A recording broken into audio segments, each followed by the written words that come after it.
సిటీలో cyber crime awareness programme. విశాఖలో అబ్బురు పరిచిన డాన్స్ ర్యాలీ. ఫైనల్లో చేతులెత్తేసిన కుర్రాళ్ళు. ఇలాంటి వార్తల్ని ఫటాఫట్ చూసేద్దాం.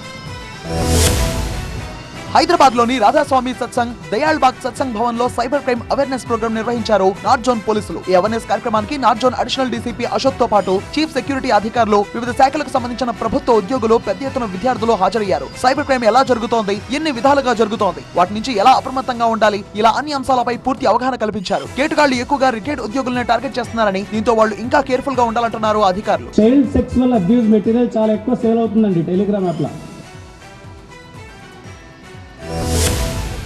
విశాఖ బీచ్ రోడ్ లో నగర నాటి సంకీర్తన అనే ప్రత్యేక సాంస్కృతిక ఆధ్యాత్మిక కార్యక్రమం కన్నుల పండుగగా సాగింది. భారతీయ శాస్త్రీయ నృత్యం, సంగీతం, సాంప్రదాయాలు ప్రతిబింబించేలా కళాకారులు ప్రదర్శన చేస్తూ రామకృష్ణ బీచ్ కాళీమాత ఆలయం నుండి అన్నమాచార్య విగ్రహం వరకు ర్యాలీ నిర్వహించారు. 200 మందికి పైగా శాస్త్రీయ నృత్యకారులు, సంగీత కళాకారులు, భక్తులు కూచిపూడి, భరతనాట్యంతో పాటు భక్తి సంకీర్తనలను ప్రదర్శించారు. ప్రముఖ నాట్య గురువులు కూడా ఈ ర్యాలీలో పాల్గొన్నారు. ఈ ప్రత్యేక సాంస్కృతిక కార్యక్రమం చూడడానికి జనాలు భారీ ఎత్తున తరలివచ్చారు.